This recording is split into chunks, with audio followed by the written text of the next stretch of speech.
Monster Madness Battle for Suburbia is a third-person arcade monster shooter, and I will dare to say that it is one of the greatest games ever created. If I could only use one word to describe what it feels like to play this game, that word would be charming, with quirky being a strong contender. This game begins with an animated cutscene stylized in a comic book format. Other cutscenes throughout the game are animated in 3D and are supposed to replicate old horror flicks. The meshing of the two styles makes for a one-of-a-kind playthrough that really makes this game stand out from the others. To the main storyline, our four main characters, Zach Fowler, Carrie Rosenberg, Andy Gomez, and Jennifer Sweeney, are introduced as all meeting up at Zach's house for a party. It is revealed that Zach, the stereotypical nerd, has a crush on Carrie, the stereotypical goth girl, and plans on revealing his feelings to her at the party. In fact, our entire cast are stereotypes, with Andy being a stereotypical skater bro and Jennifer being a stereotypical dumb blonde cheerleader. Before Zach is able to confess his feelings for Carrie, pounding on the door is heard and it is revealed that the world has been invaded by monsters. Now, at first glance, you may think that this is a zombie game, but you will soon come to realize that it is called Monster Madness for a reason.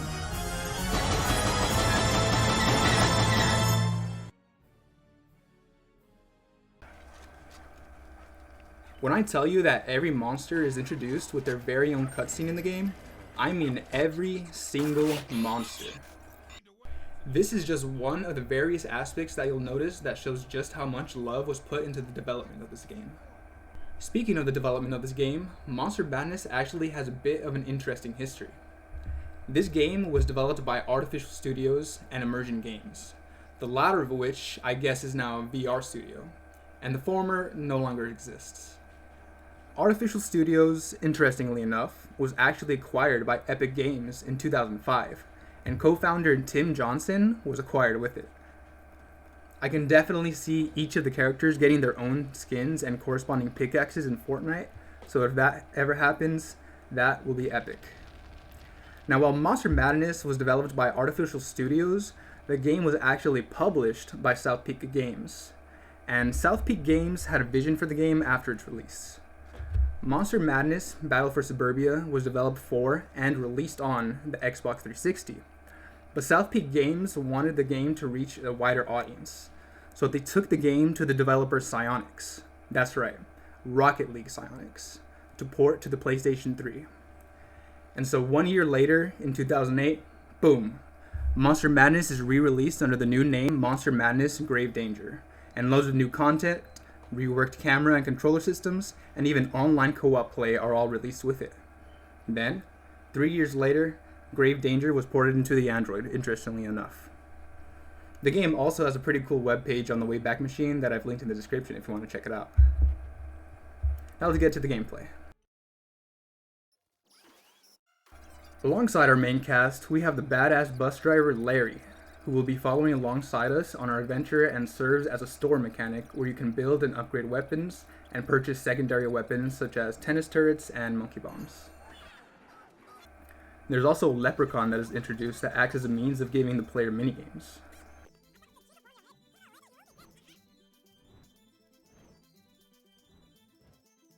The basic gameplay loop for Monster Madness is this: load into the level, go from point A to point B while defeating enemies along the way, fend off a monster fest, and potentially defeat a boss character, then exit the level and repeat for the next one. These monster fests are fairly straightforward. You're constricted to a certain area and are tasked to defeat a certain amount of monsters. Once you defeat them all, the gates that constrict you lower and you are able to move forward in the level. Boss fights function in a similar fashion. Let's talk about checkpoints.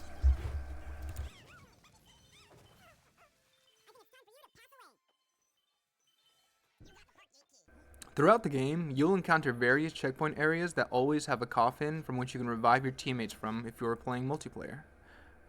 Sometimes these checkpoint areas are accompanied by ammo and soda machines. I think this checkpoint system is okay, but it has made me appreciate the ability to manually save in other games so much more. And I'll explain. But first, let me talk about this game's difficulty. This game is difficult. or at least I found this game to be fairly difficult. I decided to start my gameplay on the thriller difficulty, which is assumedly the hard mode. But after dying an innumerous amount of times, I decided to lower the difficulty to horror, which is assumingly the medium mode. And I still found myself dying a lot. It's with these deaths that the majority of my annoyance with this game arises. You see, in order to upgrade and build weapons, you must pick up these parts that are scattered throughout each level in each of the chapters. Once you collect these parts, you can take them to Larry, and he can build or upgrade what you're looking for. However, let's say you want to take a break from the game and go out with some friends. Pick up where you left off later. So, you decided to exit to the main menu, then you exit the game. A few hours later, you come home, decide to boot it back up, you navigate to the level you were last on, you load it up, and boom. All the progress that you've made has been lost. You see, in order to keep all the parts you pick up, all the weapons you build and upgrade, and all the monster tokens you collect, you actually have to complete the entire level that you are on, which means that you have to reach the level complete screen. And I get it, it's an arcade game, but it's a really annoying mechanic considering the game was released for the 360. I do kind of have an idea as to why the game was developed this way though. You see, when you change the difficulty that you play on, the parts that spawn throughout the level actually change alongside with it. I assume that they developed the system this way because they don't want players to be able to upgrade their weapons to the max level on the first level by simply regrinding certain sections of the levels that have the parts you need. Instead, you have to actually work for your upgrades and complete the entire level. And I actually kind of like the system in a certain way. It encouraged me to keep playing through the game and not grind for levels as I find myself doing in other games.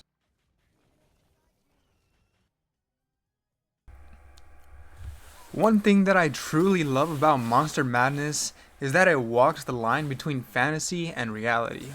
And you might say, well duh, it's a video game. That's literally what some video games do.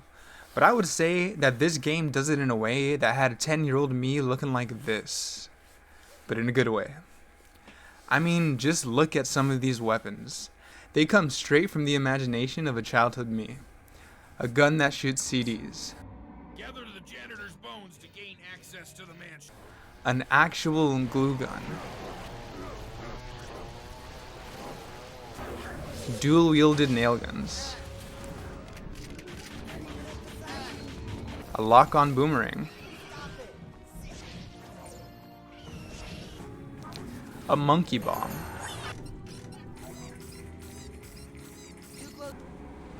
And many more.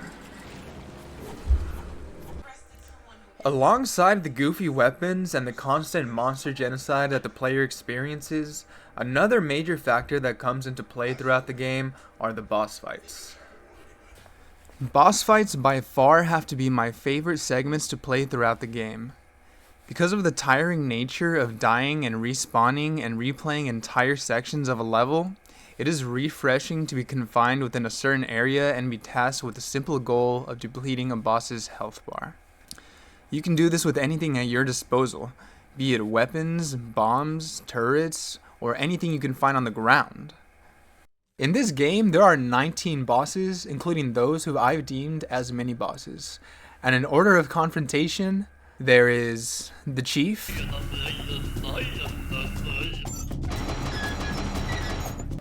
Granny,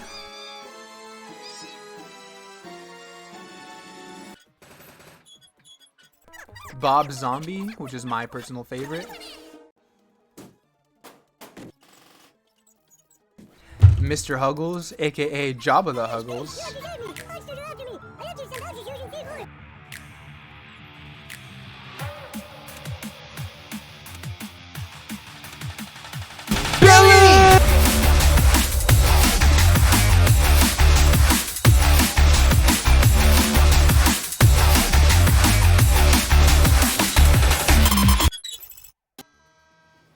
Possessed Cart, which is just Billy driving a shopping cart centipede.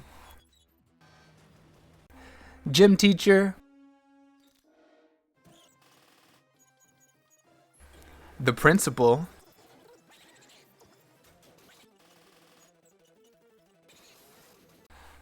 Butch,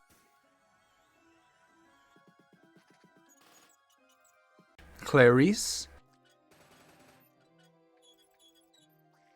Anthony, Kelly, Swamp Boy, Frankie, Grim Reaper,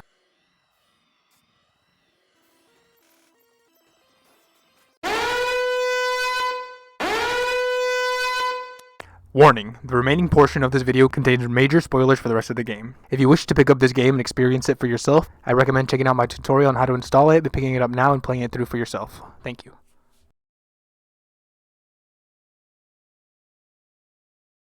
Leprechaun?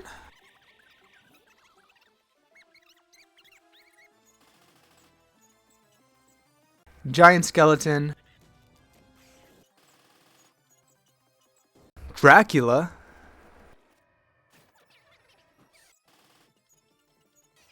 The Lord of Demons himself. And Larry?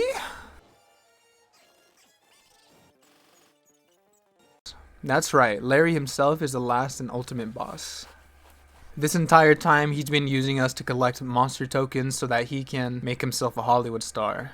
No, really. He wants to make a deal with the devil so that he can become a Hollywood star. And to do this, he uses monster tokens. It's just a 2-inch model. Get some special snacks. In the final stage of the game, you are pitted against a beefed up demon Larry that you have to defeat by throwing explosive donuts into his mouth 4 times. Like most of this game, this sequence was extremely tedious, but actually really fun to play through and even rewarding when I completed it. So, what are my overall thoughts on the game? I think this game has a really fun core idea, and I think it builds on this idea very effectively. From the 4 characters with distinct personalities, to the unique weapons, to the plethora of enemies and enemy types, this game is chock full of content and has plenty to offer. I will reiterate that my personal biggest gripe with Monster Madness is the lack of save points. It really irked me whenever I died and had to replay an entire level over again. Even more so when I would have to pick up all the parts I needed to build or upgrade a certain weapon that I wanted to all over again as well. To make it even worse, all the good parts you need for higher level upgrades also seem to be intentionally placed in hard to reach places. But that's honestly just a skill issue on my part, and I'm sure a higher level player on this game would be able to breeze by these levels faster than I would. Speaking of higher level players, this game has a ton of potential for speedruns as well. Check out these speedruns that are already on YouTube that I have linked in the description. But even if you don't want to speedrun the game, you can also up the difficulty to madness and try to get as high of a score as possible. It is an arcade type game after all. Monster Madness Battle for Suburbia is a very charming title, and I love the wide variety of monsters, the bosses, and the method that each are introduced to the player. I think this game is worth picking up and playing for a bit, even if it is only for the one time. I've uploaded a tutorial on how to install the game for free, play with a controller, and even enable online play so you can have fun with your friends. I hope you all enjoyed the video, and I would appreciate it so much if you left a like and subscribed. I hope to see you in the next one. Deuce!